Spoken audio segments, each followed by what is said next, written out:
What do you want to talk about? Wrestling. Wrestling is good. Why do you do that? Oh. Why not? It's fake. Wrestling's not fake!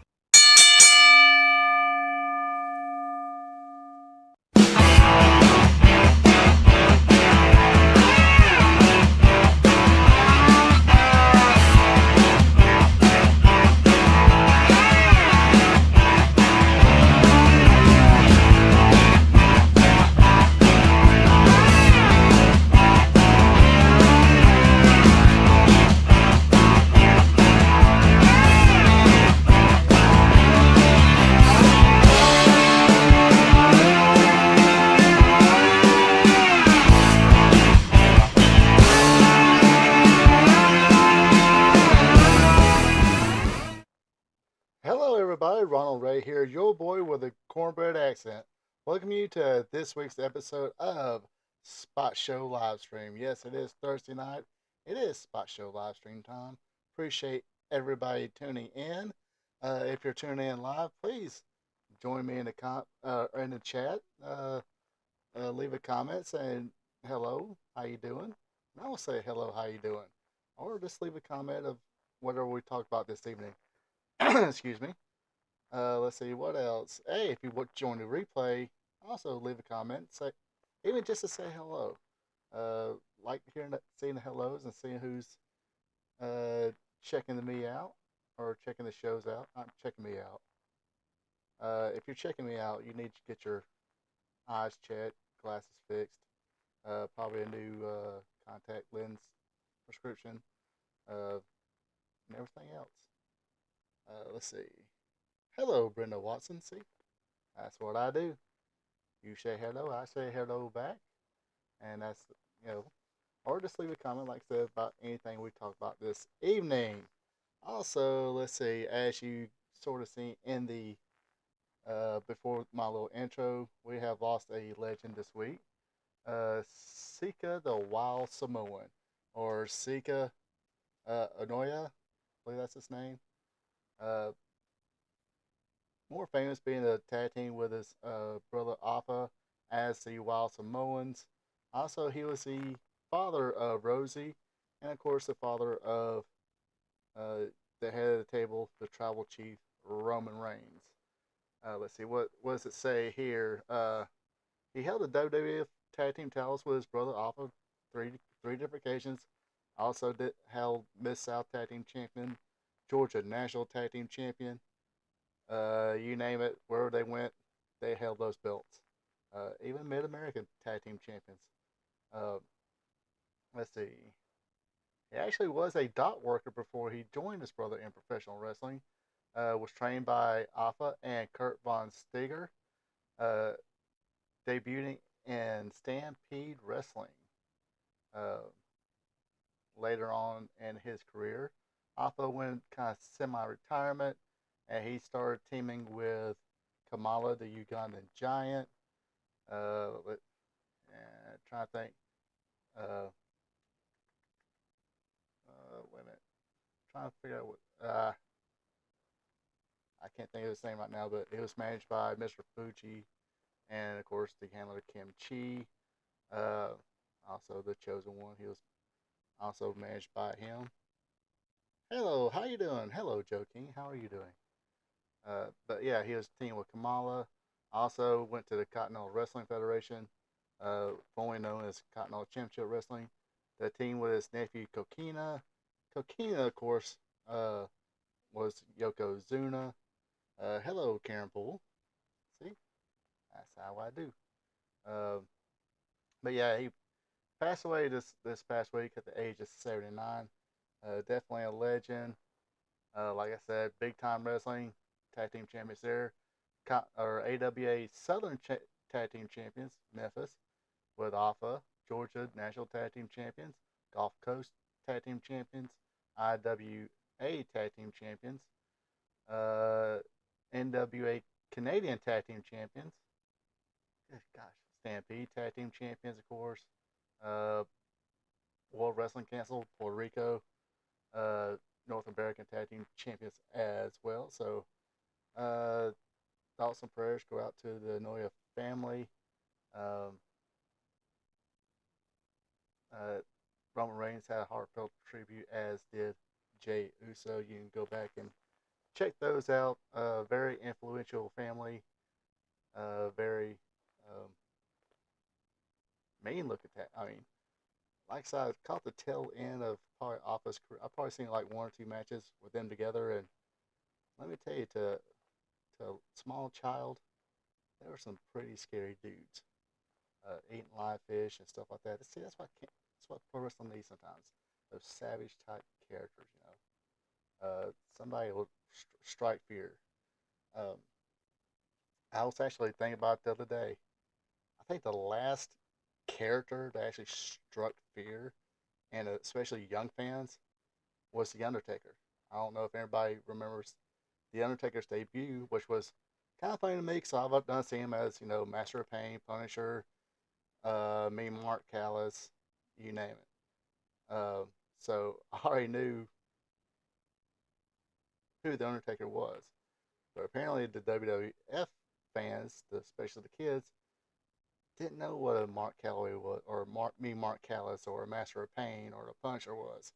So when they first see him as an Undertaker, you can like the cameraman will pan to the crowd, and you'll see the crowd just kind of turn ghost white. But I'm pretty sure this tag team, of course, pretty much scared a lot of people, a lot of kids. So, like I said, thoughts of prayers go out to the family.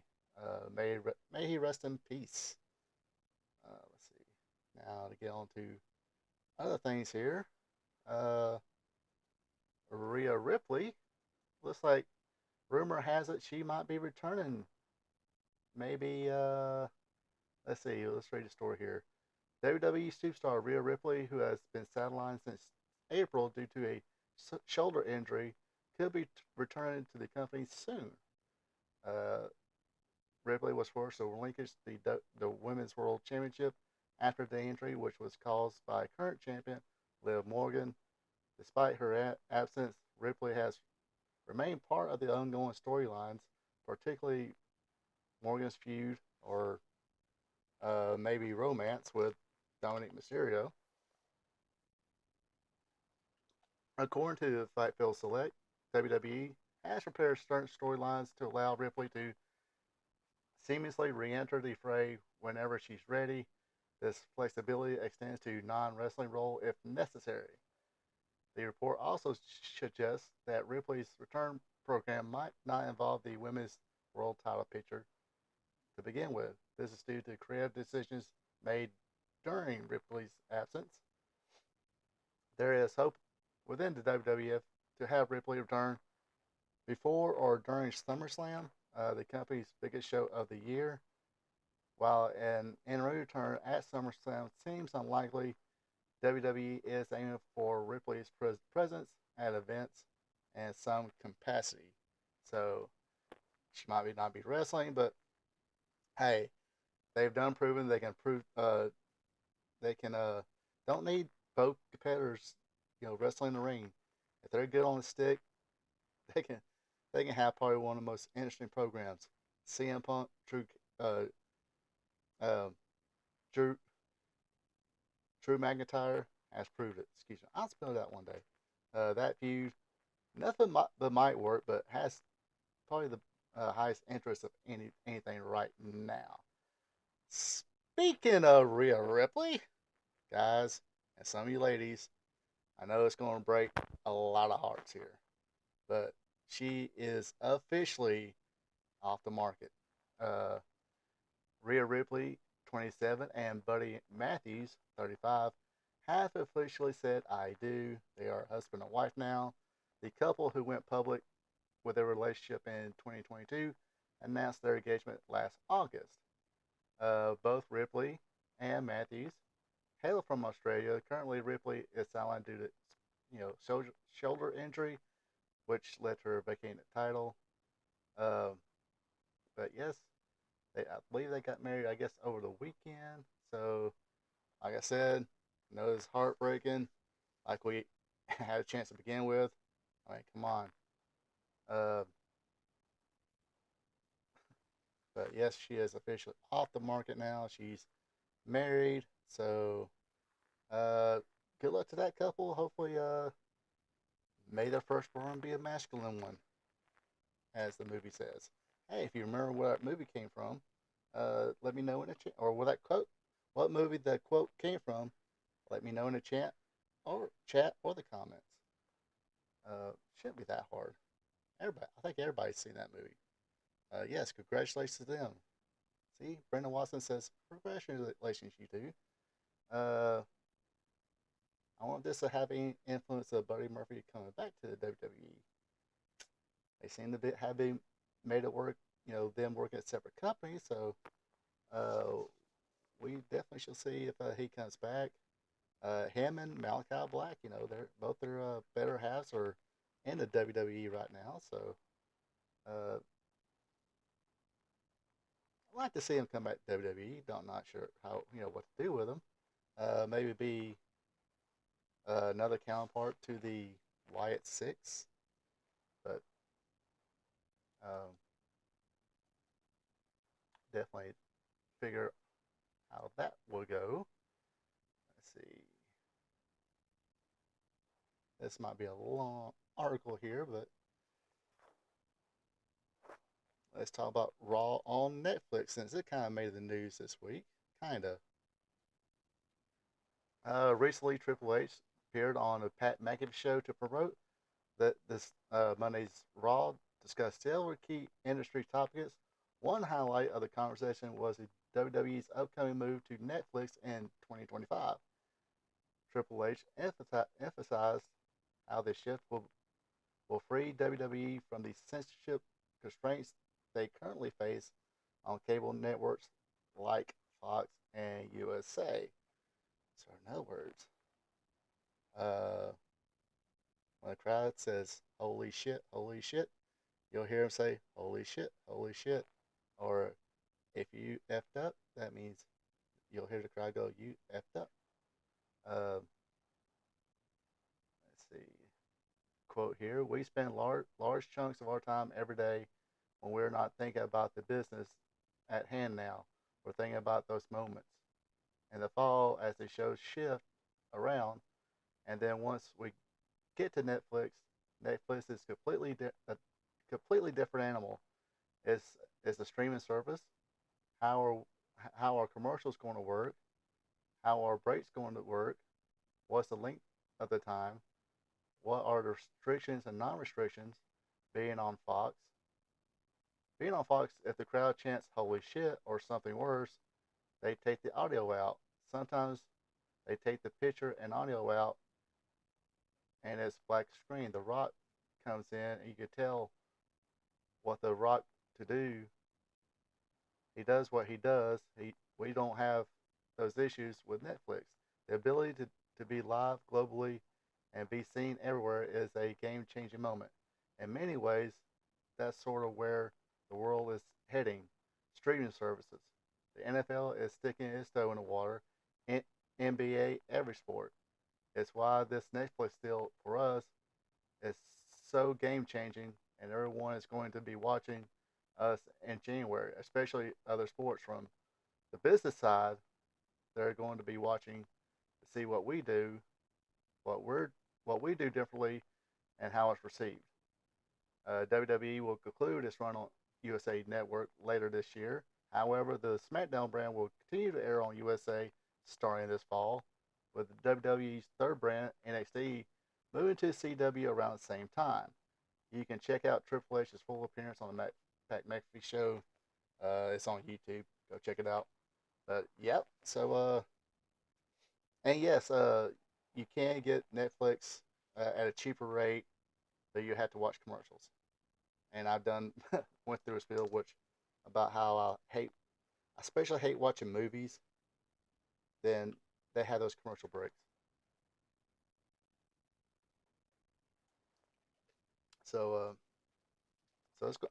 But like I say, a lot of people going to streaming services. Netflix paid a lot of money for it. And they go. I mean, I know Amazon used to or still does have the NFL Thursday night games.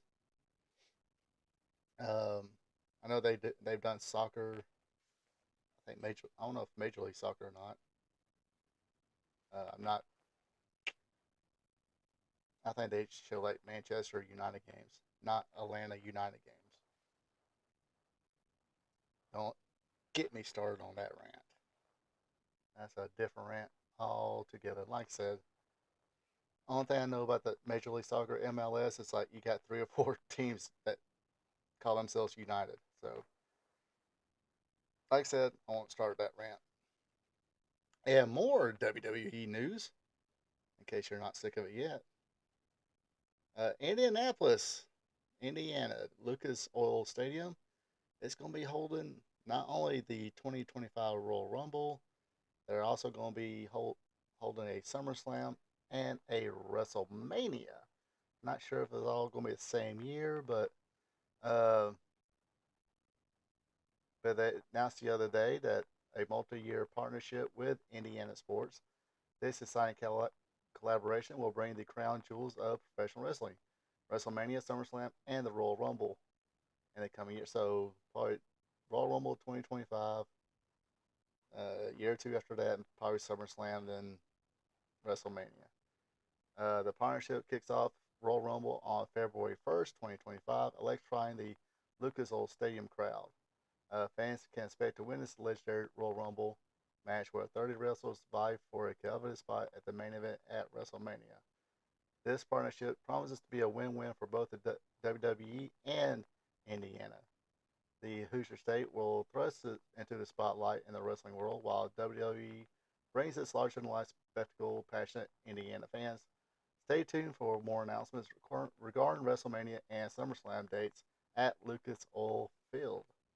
So yeah, yep, don't look like Atlanta's going to get a WrestleMania anytime soon, or a SummerSlam, or fucking anything. Um, but I guess we got that. Unfortunately, we missed out. I missed out on that one WrestleMania, long, long time ago. But I figure, they want to come to that Mercedes-Benz Stadium since it's got the uh, not really retractable, well, the I guess retractable roof, uh,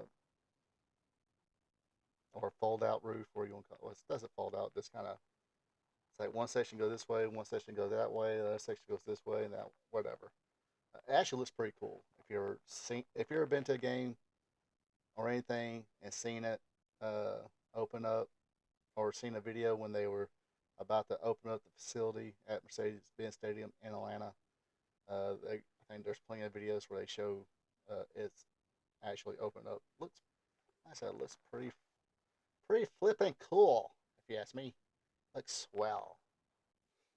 All right, now to get out of the WWE. Let's unfortunately another legend of this business, or probably not the household name that Alpha or Sika was, but definitely a name in professional wrestling, especially if you're a fan of the '90s wrestling, ECW especially. Too Cold Scorpio, real name Charles Skaggs, got in a little bit of trouble, more than a little bit of trouble. He was arrested on June 15th for allegedly stabbing a man during a fight at a gas station convenience store. According to court documents, the incident occurred around 3:40 a.m. at a Love's travel stop. Skaggs, who was working as a security guard at the store, claims he saw a man light a cigarette inside the establishment. The victim disputes this, stating he believed he extinguished the cigarette before entering the store. Skaggs says he confronted the man about smoking indoors, who then became aggressive and threatened him. The altercation moved outside, where Skaggs alleges the man initiated physical contact. During the struggle, Skaggs claims he pulled a knife in self-defense and stabbed the man multiple times. Police arrived on the scene to find the victim bleeding from several wounds and transported him to a local hospital. The victim reportedly told investigators that Skaggs was the aggressor. Skaggs was arrested and charged with two felonies, first-degree assault and armed criminal action. He pleaded not guilty and is due back in court next month. Skaggs, known as a high-flying for his high-flying moves, began his wrestling career in 1985, and competed for various promotions, including the WWF, where he wrestled under two names, Too Cold Scorpio and Flash Funk, achieving championship wins throughout his career. Yeah, he was a multi-tag team champion in WCW with Marcus Bagwell, tag team champion with Sandman ECW, multiple time ECW television champion. Uh, Made a pretty good tag team with Van Vader in Japan. I believe it was for Noah, Pro Wrestling Noah. So yeah, I think it's Noah. If I'm wrong, let me know in the chat or let me know in the comments. Um, but yeah, that's not good to hear that this isn't happen. Um, if you ever watch any of his shoot reviews, he's definitely a colorful character in wrestling. Uh, didn't mind telling you what he thought at all in those shoot reviews, but he was very talented in the ring too. I mean, I don't know if this is the attitude kind of outshine the in-ring talent or vice versa, uh, or just people just couldn't deal with his attitude. So, of course, if I was that talented, I'd probably have an attitude as well. But he famously got in an altercation in Korea with Road Warrior Hawk. Go watch the Dark Side of the Ring North Korea uh, episode, and they go into all of that. He actually stated that he was going to stab Hawk at one time, but of all people, Chris Benoit stopped him from doing it. So that doesn't interest your interest. Again, after this, go watch or watch. Wait to watch it. Watch this weekend. Binge watch the whole Dark Side of the Ring that season. Don't turn me off yet. Let's see what else. One more little tidbit of news involving Ricky Starks. Seems to be. I don't know if. I'll say take a little drink here.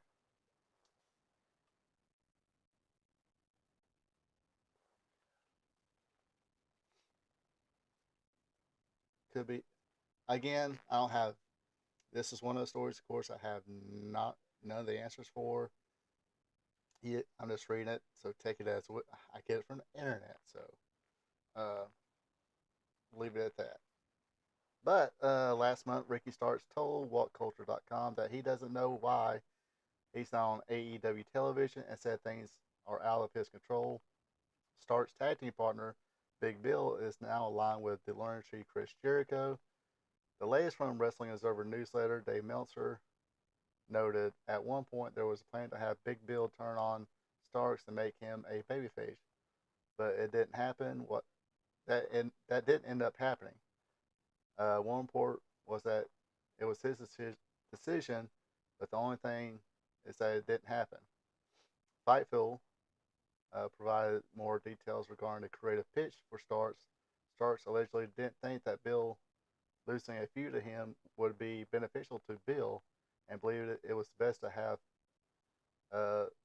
an amicable split, if anything. This week, Reddit post titled "Ricky Starks Drama" went viral with the following claim. And again, it's Reddit. Surprise isn't out there, but last year after the Owen Hart Cup, Ricky Starks got absolutely hammered at a Calgary bar, wound up starting a fight and leaving the establishment in a cop car. 100% real and witnessed by human eyes. If anyone wants to dig for it, they'll find it. Apparently a big pain in the ass Tony Khan had to deal with personally. In case anybody's wondering why he's not back to Calgary this year, also on why he's not on TV, front. He's turning down pitches or not even listening to pitches. The guy lost control of the right side of his body on live TV, so that he needed to take a pin to eliminate himself from a tag team tournament right away, and is out here doing the I'm fine and cleared. I don't know why I'm not on TV. Uh, would love to contribute stuff, leaving out the fact that he's taking calls and just tell people I'm busy right now, out drinking, and ignores their pitches. Bill and Ricky were meant to have a whole breakup story and feud coming out of it, and honestly probably would have been good for both teams or both of them. But instead, Ricky is at home, and we got the learning tree. Oh well. Let's see. According to Fightfield, numerous AEW sources did not ever hearing about the category store, and AEW did not issue a statement in an official capacity. Fightfield added that Starks himself claimed he was never in legal trouble in Calgary, and everyone spoken to that was named in relation to the alleged incident claimed that it didn't occur whatsoever. At some point, there is no word when Starks will return to AEW. Joe King. He's one of those I never really understood why. Damn Beavis. ever, ever since ever since you said he looks like Beavis from Beavis and Butthead, you can't unsee it no more. You can't really see it in that picture, but I should put another picture. But dude's okay in the ring. People seem to like him. I remember watching him on that NWA Power. He had a run with the TV title, or the NWA World Television title. And like I said, he seemed to get over. And of course, unfortunately, that's, COVID was a big bite in the ass to Billy Corgan's NWA and NWA Power, because at that time I actually enjoyed watching it. I was actually wanting to think about, going to Atlanta and actually sit for a TV taping, but that never did happen because COVID happened. And they actually had the Crocker Cup was going to be in Atlanta as well that year.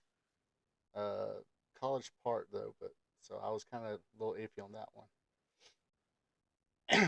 But oh, this thing's shaking. My new producer, Nick Khan. Nick Khan's my new producer, or Kevin Dunn. See, shaky cam. Oh, anyway, I gotta get my producer's name right. But yeah, I know he took that real bad bump on his head, and that's kind of like the last time seeing him on TV. Of course, he was there at WrestleMania. Apparently, supposedly, uh, how's the Bruce Pritchard call it? Rumor and innuendo. He might have a little heat from that, or his contract's about to run out, so he's going to jump to WWE once it does. Which I don't think he'll be main roster day one. I believe uh, he'll have a run at NXT, which if he got over on NWA Power, got over on AEW, I'm sure he will be pretty over in NXT. Main roster, that's another whole different animal there. Can y'all hear me and everything? I hope I didn't screw anything up.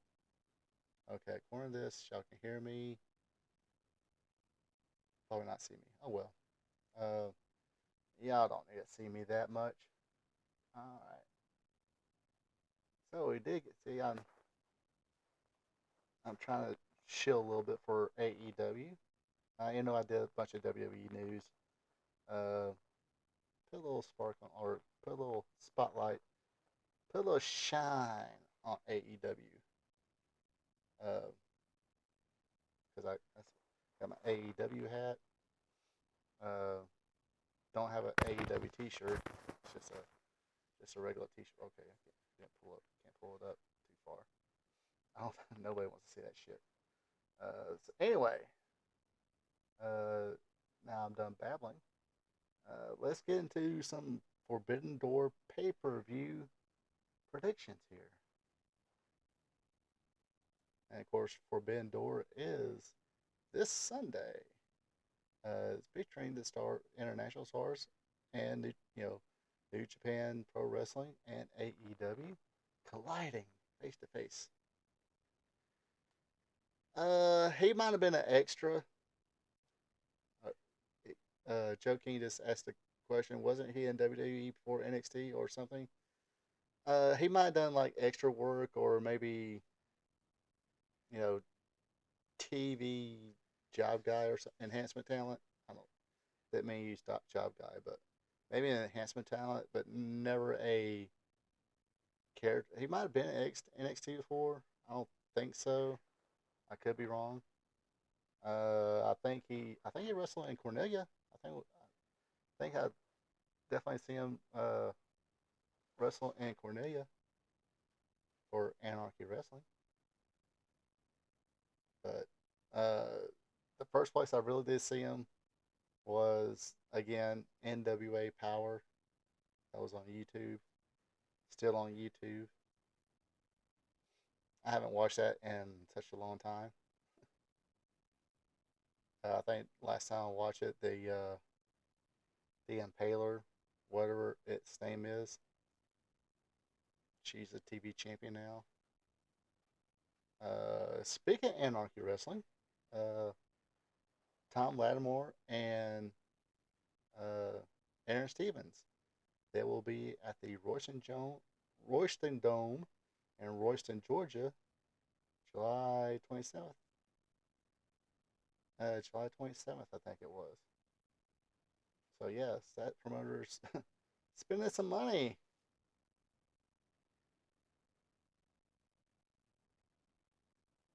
And if you ever go to that place, if you're watching, good show, but make sure you bring plenty of money for plenty of waters because it was hot in that building. No AC. You are right, he did. Of course I'm right. I'm always right. Anyway, like I said, let's get some Forbidden Door pay per view. Not quite sure. Okay, I'm 85, 90% sure I probably will not be tuning in for this. It's Sunday. I have to work Monday. Cross my fingers. Hoping for a 4-day weekend. Then after that, I'm going to be working on location. Well, I'll talk about me later. Let's get into the predictions here. Let's see. Find the right button. Got my notes here. Oh, oh.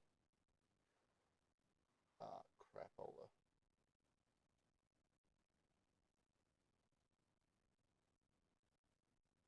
We already talked about. No, Too Cold Scorpio will not be at Forbidden Door. There we go. All right. One of these zero. Now I'm not sure if all these zero matches. I just got some of these again off the internet. One the match listing I got was from Wikipedia, and some I've written down from last night. So, uh, and of course I googled some of this, and so some of this I'm not quite sure of. But one of the 0 hour matches is Athena, the Ring of Honor Women's World Champion, going up against Billy Starks. I think she's the Ring of Honor Women's Television Champion. Um, but this is a Owen Hart quarterfinal match on the women's side. So, uh, huh. Athena's been undefeated for a long time. They're trying to build Billy Starks. Uh,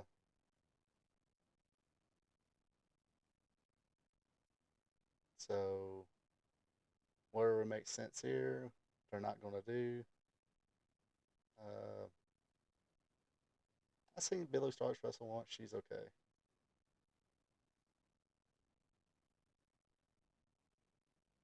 And my least favorite pay per view of all time is Time Knots. So Forbidden Door. I'll go with Athena winning that one. Let's see. Next up, supposedly it's another Forbidden Door match here. We got Willow Nightingale and Tam Nakano going up against Chris Statlander and Momo Wannabe with Stokely Hathaway. Uh,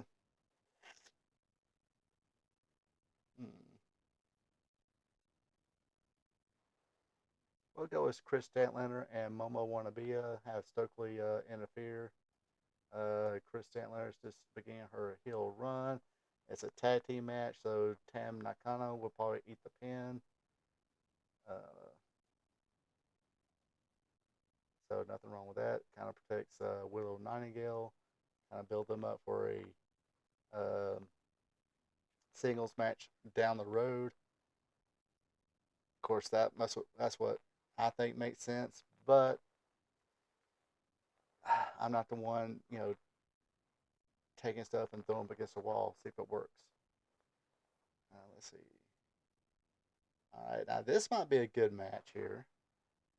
I would like to see anything with Lucha Brothers. I would definitely, definitely see. It's Los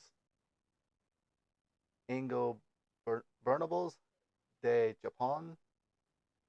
This must be the LIJ. Yoda Tutsi. Titan. Hiromu Takashi. So I guess this is why they had that disqualification finish last night on Dynamite against the Blackpool Combat Club. So they didn't have to eat the pin. Neither did the Blackpool Combat Club. Yada yada. Anyway, they're going against the Lucha Brothers, Penta El Zero Miedo, and Rey Fenix, and they're teaming up with Mystico. So should be a good match. I thought the Lij did pretty good last night. Teton, definitely your typical Mexican high flyer. Should be a pretty good one. I'll go with the Lucha Brothers on this one. Why? Because I like the Lucha Brothers. Okay. And another match here, women's match here. Where'd it go? Okay. I just totally skipped it. Mariah May with Timeless Tony Storm, Luther, and I don't know if she's going to be in her corner, versus Saraya with Holly Cameron and Anna Jay in her corner. This is another Owen Hart Cup women's side. Let's see.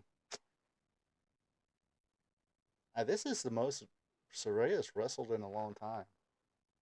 Unless I just totally missed something. Which I probably could have. I'll go with Saraya on this one.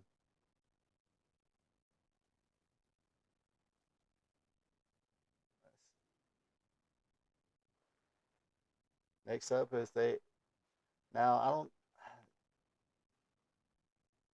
now the EVPs, the Young Bucks said they'll announce the wild card in this one. So looks like it's going to be so far 5 people in here. I ain't caught up with everything in the tournament, but I know who's mostly in there.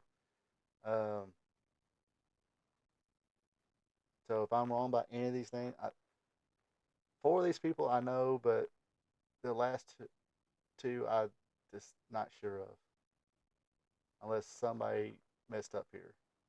So again, chat, comments, correct me if I'm wrong on this. So in this ladder match, you're gonna have Mark Briscoe, Dante Martin, El Phantasmo, Jungle Boy Jack Perry, Leo Rush. That's the one kind of scratching my head on that one.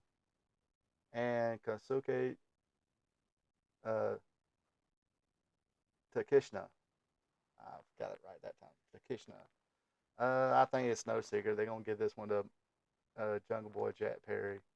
I really have Takishna get it, but they're basically going to push the scapegoat, the jungle scapegoat,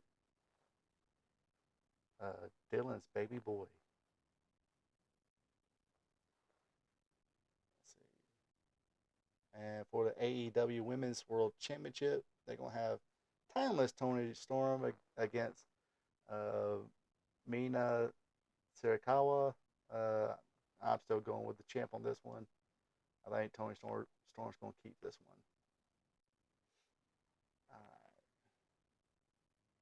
And of course, we got a title for title match here. Mercedes Moné, the AEW TBS champion, going against the New Japan Strong Women's champion, Stephanie Vaquer. Just can't see, but apparently both titles are on the line. Yeah, they'll give it right back to her. I'll say Mercedes Moné wins this one. Either she wins or it'll be a smiles, maybe double disqualification. Now, according to the Wikipedia, it's supposed to be, if you watched last night, uh, uh, Brian Keith got hurt. So they thought Minoru Suzuki was going to be his replacement, but Suzuki challenged Chris Jericho. So it's going to be now Chris Jericho versus, yeah, that guy.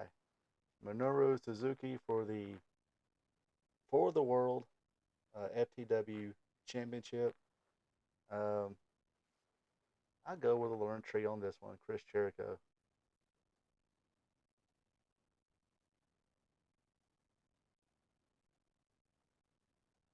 Funny change of character. He changed his character is funny. Uh, this guy supposedly not supposedly, he's a legend in Japan.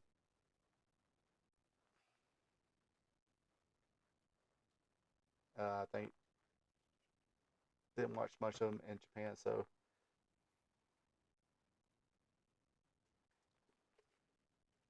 so far I think just there because he's a name in Japan. Uh, Now this should be an excellent match here. I am actually going to be somewhat sad to miss this one. Again, who knows? I might change my mind by Sunday, or catch a replay. You know, during the holiday weekend. I don't know. Anyway, you got Orange Cassidy going against Zack Sabre Jr. Uh, I would put Orange Cassidy over if I was booking this, but uh, I don't think Zack Sabre is leaving New Japan anytime soon. Haven't heard any rumors or there's a bidding war for Zack Sabre's service, so why not? We'll call it that.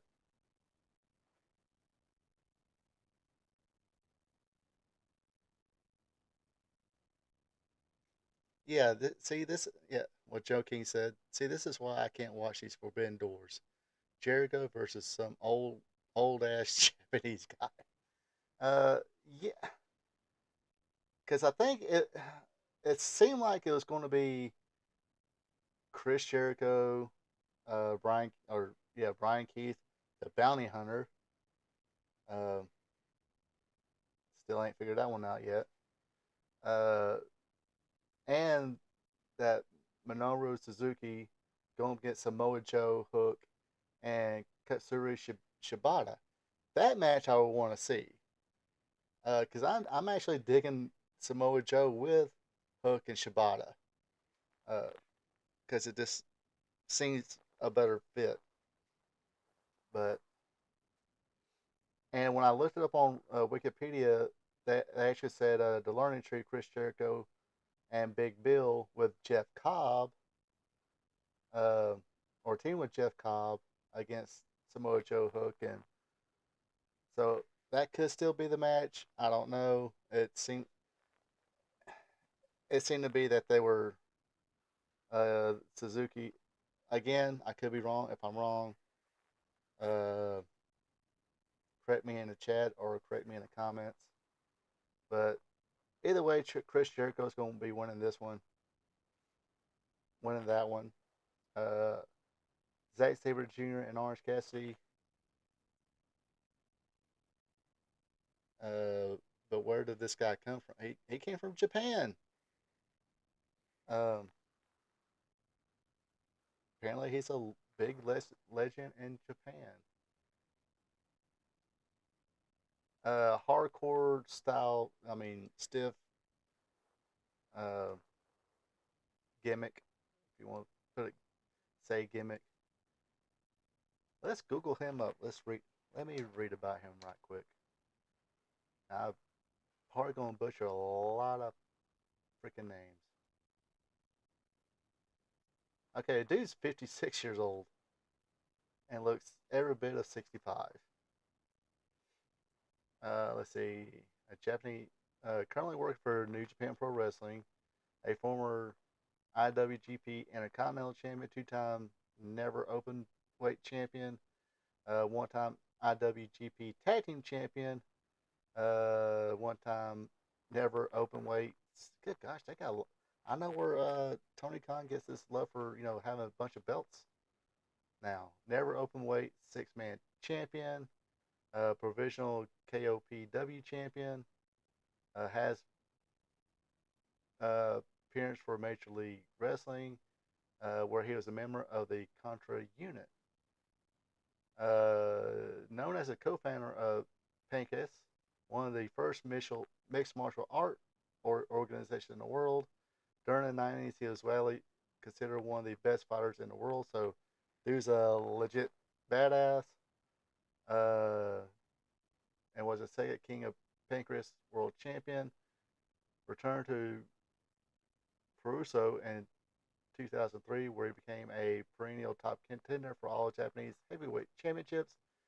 He is also known for his time in All Japan Pro Wrestling, where he was a two-time Triple Crown champion, and Pro Wrestling Noah, where he was a former GHW heavyweight champion, former GHW tag team champion with Nomichi Marufuji. Mixed martial arts pioneer Suzuki is well noted for his excellent catch wrestling and has been praised by many elite fighters such as Josh Barnett, Bass Rutten, and Kent Shamrock for his outstanding grappling and submission skills.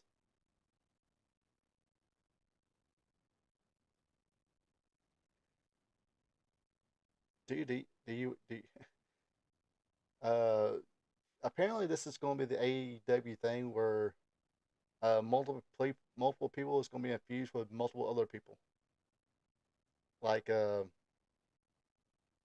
so you had the uh, Undisputed Kingdom who took out injured injured MJF, right?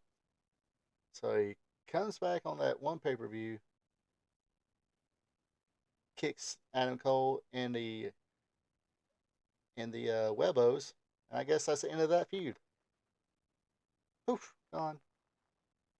Now the rest of the Undisputed Kingdom are trying to get Kyle O'Reilly, go back with them.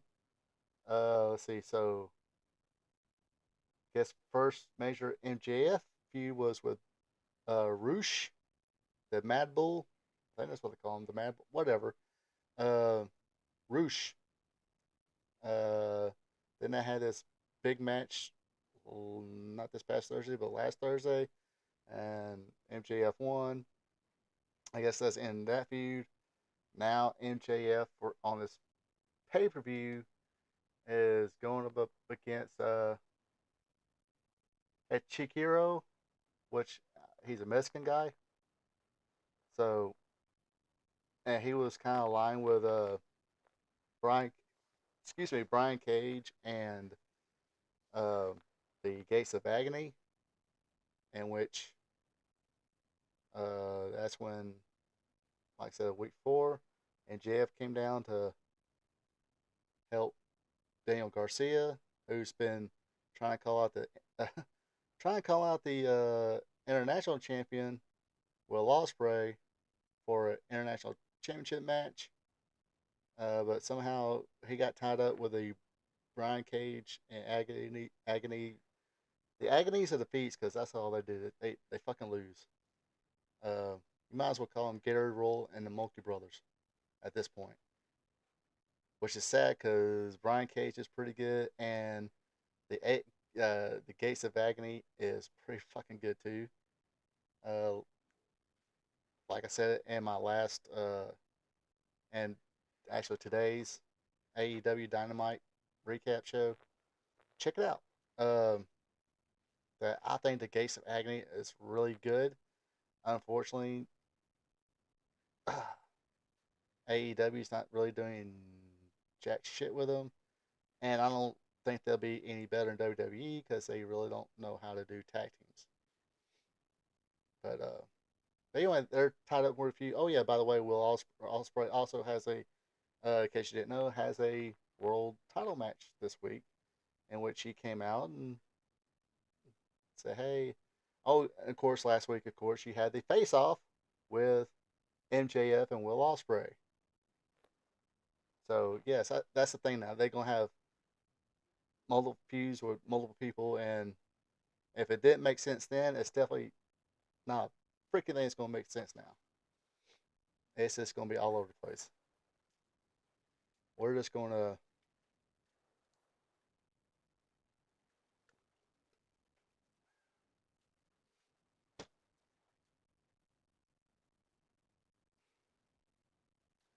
take some pudding, chocolate pudding, put a fan there, throw it against a fan, see if it blows on the wall, and whatever sticks, we'll go with. I think that's her booking style. I don't know. See, I was trying to be nice to AEW today. I even got the hat on and everything. Gosh. Anyway, more on that later. Let's continue. So yeah, I want to see Orange Cassidy get the win on this one, so that's why I'm predicting. Just because I want to see him win this one. Whoops, wrong button. Right button. There we go. Alright. Now this kind of does make sense since Jon Moxley is the IWGP World Heavyweight Champion. He's got to go up against uh, an IWGP guy, right? Uh, so it's going to be Jon Moxley against Tetsuya Naito. I'm going with Naito on this one because I think it was Jon Moxley who defeated Naito in Japan, so gotta return that favor. Naito wins this one. Now we get to what I was speaking of earlier. For some reason now, MJF is going to be thrown with a match with this guy. Uh, MJF against Ichikuro. That's it. Ichikuro. Ichikuro. Sounds. Not. I'm not trying to sound racist or anything, but that does sound like a Mexican pickup line. Ichikuro. Come here, mamacita. Anyway, I'm going MJF on this one.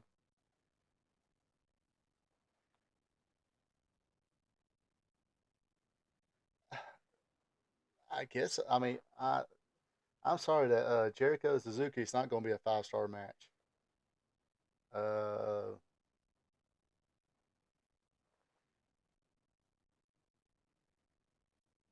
yeah. At least we know who he is. And no, Tony Storm, Mina Shikawa, it's not going to be a 5-star match. Mariah May and Saraya, it's not going to be a 5-star match. The Lucha Brothers against the LIJs, it'll be a, it will be a maybe 3 or 4-star match.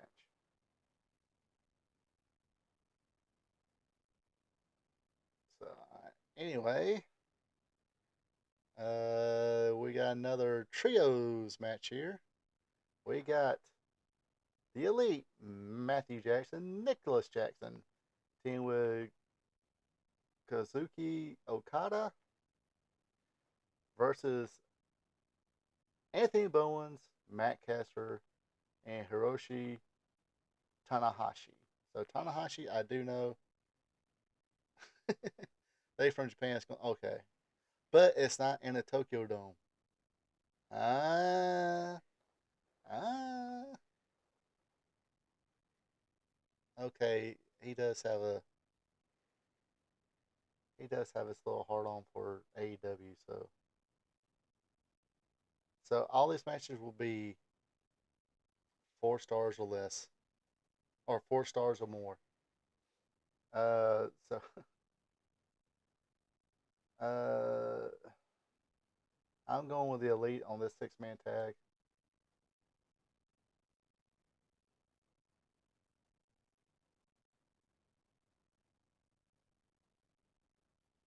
Because I guess daddy ass Billy Gunn be like, I ain't getting involved in that shit. But yeah, bring on Tanahashi. Tanahashi's okay. He's or he was good at one time. All right.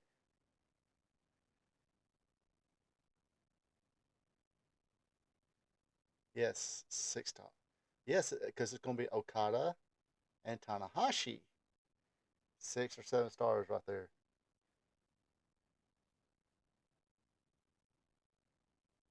And the Young Bucks are involved.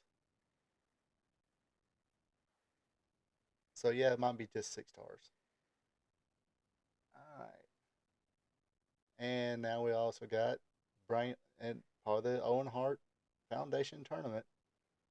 Brian Danielson, the American Dragon, going against Shingo Takagi. Um, Brian Danielson's going over on that one. Yep, it's going to have the Bucks and Okada and Tanahashi. So it's just going to be 6 stars because it does have the acclaimed in it. Uh, it's going to be 6 stars, 6 stars because it has Matt Caster in it. Anthony Bowman's all right. Caster, not. I mean, the only thing that's going to suck about this, Okada's not in the back to when Matt Caster starts doing his rap. He don't push the wrong button again. Please, somebody bring. I'd actually probably cheer the drugstore cowboy, uh, Adam Page, if he appeared and pushed the wrong button. Anyway, so yeah, I'm going Brian Danielson on this one, and your main event, I presume, for the AEW World Championship. It is Swerve Strickland defending against Will Ospreay. Yeah, Caster will lose you a star. Anthony Bowen can hang, but Caster will lose you a star.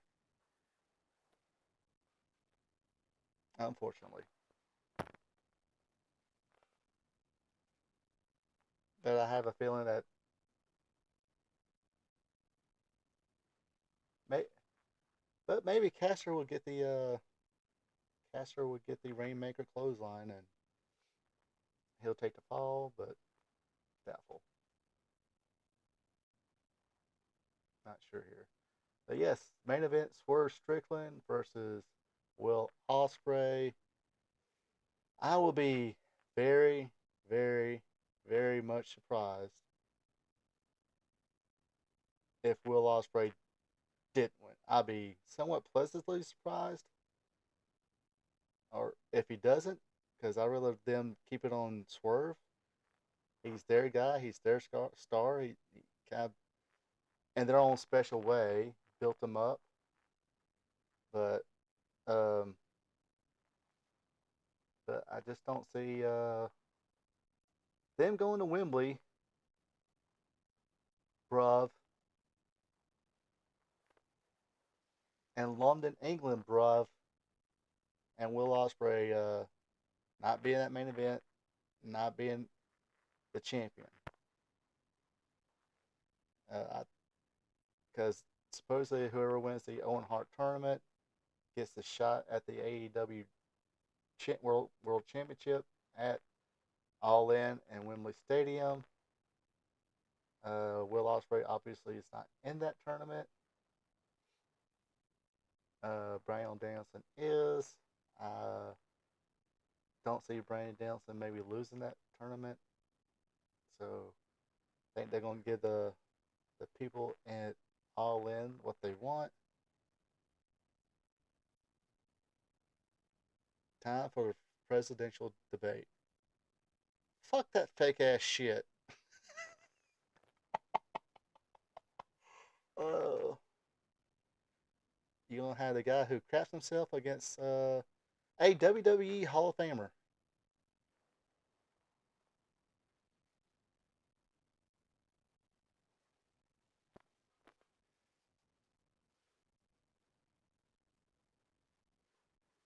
All right, kids. Okay, I usually don't get political here. I try not to, because we're all here to talk about wrestling. But since one of the people is a WWE Hall of Famer, we can talk about this. Uh, I just got a question. How the fuck you get 34 felonies from banging a porn star and paying her off, but yet she exposed it? But yet a what can be called a uh, office era, or a what do you call it, clerical era, paperwork era, whatever you want to call it. Um, how can you? And before you were even president, like nobody gave a shit about it until, of course, later on. Uh, but now he's basically got 34 felonies for banging a porn star, giving her hush money that she didn't hush about, because it should be just a simple, hey, you got to give me my money back since you did sign this piece of paper saying you ain't supposed to sign anything. That's the reason I paid you off. See, if anything we learned over the past 2 or 3 years, those non-disclosure clause agreements, they're not worth the paper they're printed on. But still, 34 felonies for doing that. How the hell?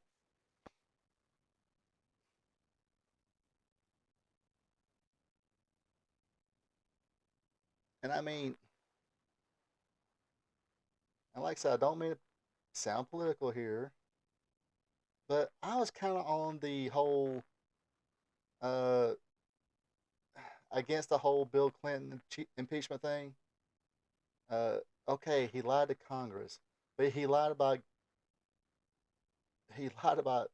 having an affair on his wife at the White House. Uh,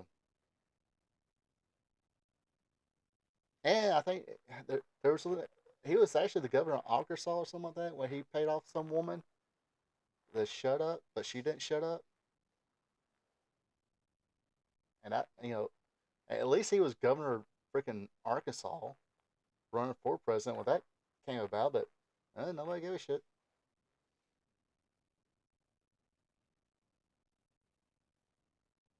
But still, I mean, wow. Um, but they got 34 felonies for lying about sleeping with some porn star. Mm, I can't figure I can't figure that one out, boys and girls. But like I said, even during Bill Clinton thing, you know,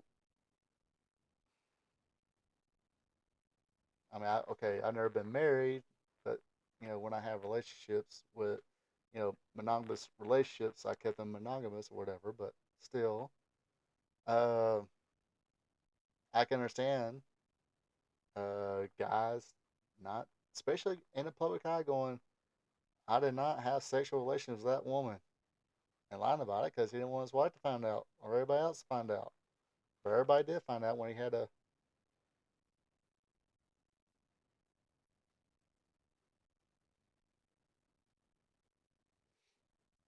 But but yeah, I was kind of like, are these people really wasting? I mean, even in 90s, what was it, 90, 90? Ah, crap. I guess around 96, 90, something like that. I didn't look at that thing. It was like, are they really? I was talking about the Bill Clinton thing. I'm like, are they really wasting taxpayers' money going to impeach this guy about lying about banging some chick? I mean, we already knew JFK done it with Marilyn Monroe, and apparently Robert Kennedy got a piece of that. Apparently, uh,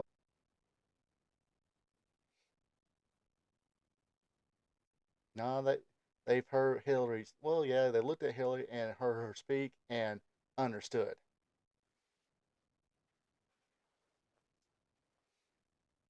But still, I mean, good gosh.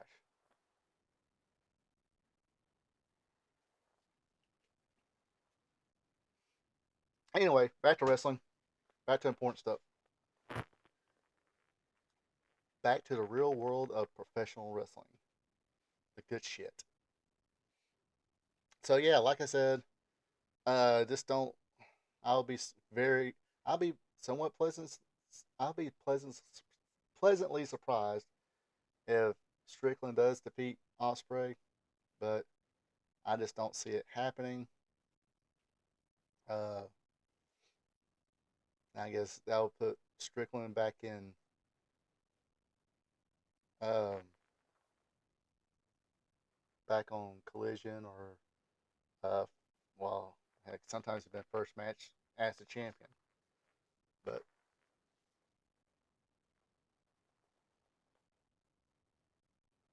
basically, Swerve would be out of that title picture and probably won't know what to do with him because they got New Toy and Will Ospreay. I'm pretty sure they want to build up a Ospreay versus Okada match. Uh, I gotta look at that bracket again as far as the men's Owen Hart tournament, but I do think Brian Danielson is probably going to wind up winning that one. That way, Wembley Stadium gets their Brian Danielson and Will Ospreay match. You know, they've already had a match once in AEW, but why not have one again? I mean, uh,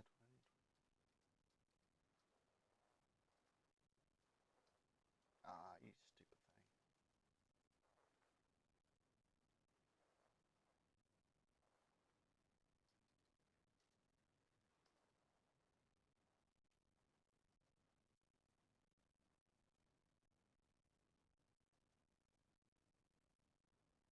Oh, sorry. There's gonna be a. I messed up. There's gonna be a wild card in the Owen Hart tournament. So my bad.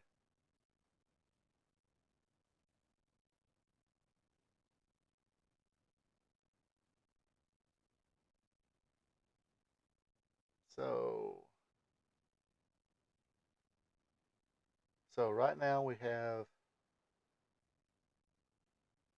Let's see. Pac advanced. Jay White advanced. Now Jeff Jarrett will be going against the wild card participant, and we just don't know who that is yet. But that's the one um, the Young Bucks are going to announce. The wild card will go against Jeff Jarrett. Who wins that one faces Jay White. Now, I would like to see Jay White win it myself.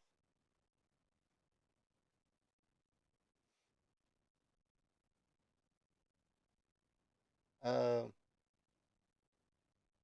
nah, he's well. See now they got Osprey. If Osprey wins the world championship, he's going to put both belts on the line against Garcia.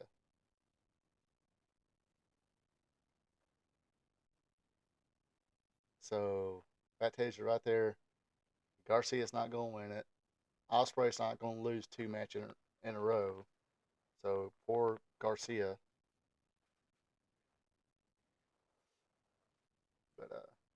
But yeah, the Owen Hart. I would like to see. I would rather see a Jay White versus Will Ospreay than Brian Danielson versus uh, Will Ospreay, but I think we've done seen Will Ospreay against Brian Danielson at a pay per view earlier. Uh,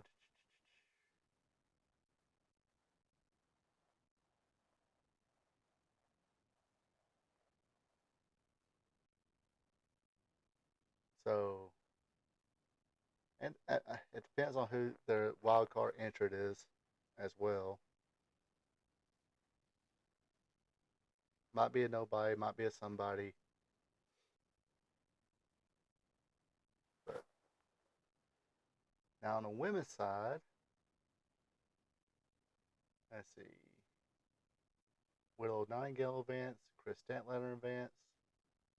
Uh, wow, the Karushita advance. I figure Peraza would advance since they were kind of pushing her, but see, they pushed her for a title match, gave her the title match, then she's doing Collision. With less people who watch Dynamite actually watch Collision, which I kind of thought that would happen when they announced Collision on Saturday.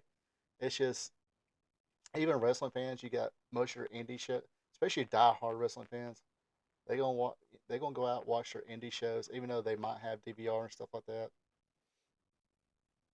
That means they gotta actually come back and watch it, and they probably know the results already, and just don't care. Because unfortunately, I think I do got some Collision recorded, but I haven't watched. I ain't watched too many of them, if any. But let's see, the last first round match is Mariah May against Saraya. I say Mariah May will win that one. Probably Mariah May will beat Hikaru Shida. Then let's see, Willow Nightingale against Chris Statlander. Um, Come on, they gotta make it up to her for a loop. I don't know. Statlander's been overdue for title match, so maybe Statlander will win the tournament out. Who knows? Like I said, who knows? I only think they know until it happens.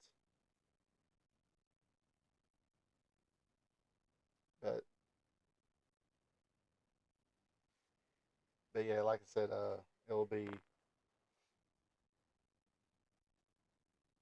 Daniel Garcia against Will Ospreay, and if Will Ospreay just has to be the world champion and the international champion, both belts will be on the line. So I guess it'll be double champion.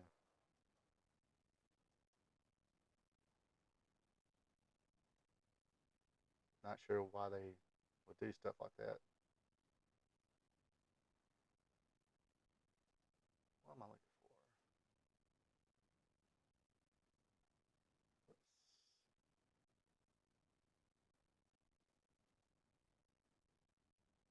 Oh, I almost pushed the wrong button there. What else is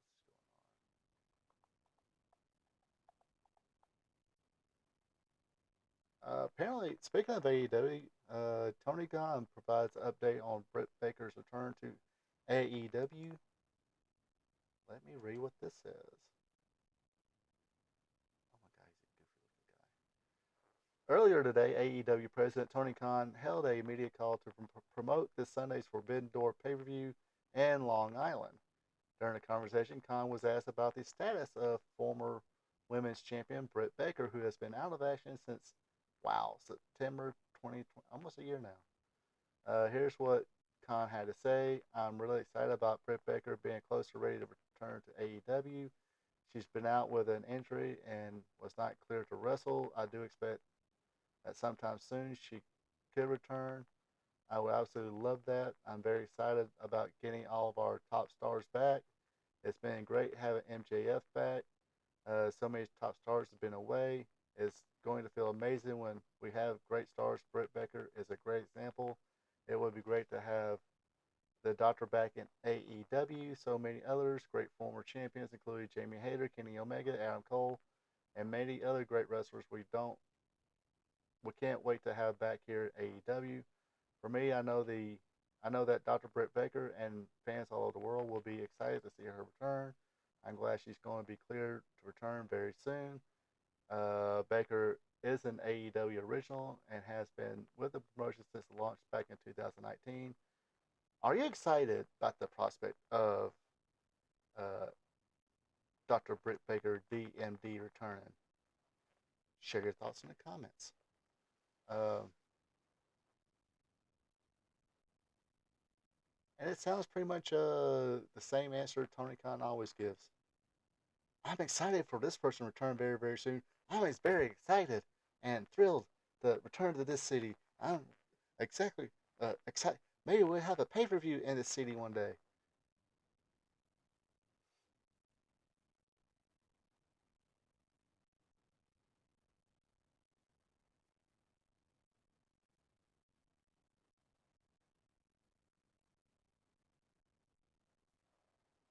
But yeah. But oh, excuse me. Um, as you can tell by right there, it's getting to be by that time for me. Time to uh, conclude this episode of Spot Show live stream. Glad everybody watched. But before I do, let's do some shameless plugs here. Uh, every Tuesday, I do a wrestling show called Wrestling Trivia Tuesday. Joe King, yes, hope she can be back where she was.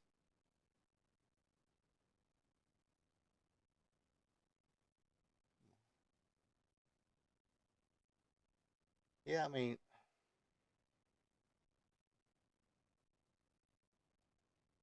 I really don't know what to where she was. Yeah, she was she was a girl. Uh, Maybe that's what they're kind of keeping the title on Tony Storm so on to wait for Britt Baker to come back. And of course, now you got uh, the prospect of Jamie Hayter maybe coming back. And that's one person I never did really get. Everybody thought she's the greatest thing in AEW as far as women's talent. But that's the AEW Shields. She was good, but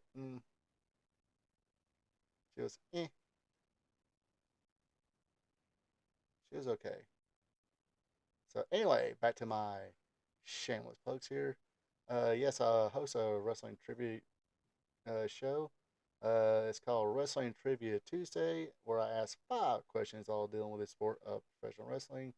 So yes, Tuesdays when you can't, usually have those up by 10 o'clock, but maybe start putting those out a little bit later. Um, Not too many people watch those. Kind of disheartening. Well, my original this one the original show right here. I think. Let's see. Also, I do a WWE Raw recap show. Also do a AEW Dynamite recap show. Of course, next Thursday or next Wednesday will be the aftermath of Forbidden Door. Where we'll see all of that transpire. Experience aftermath and see the big Daniel Garcia Will Ospreay match. Um, Speaking of Thursdays, every Thursday I do my live stream here, Spot Show live stream with me, Ronald Ray. That's every Thursday, 8 p.m. Eastern, 7 p.m. Central, 6 p.m. Mountain, 5 p.m. Pacific, 9 a.m. Friday morning in Japan, and 5 a.m. Friday morning in India, where we discuss AEW news, do a short little recap about, because I'll probably definitely watch the YouTube highlights or whatever from Forbidden Door if I don't watch the whole pay per view.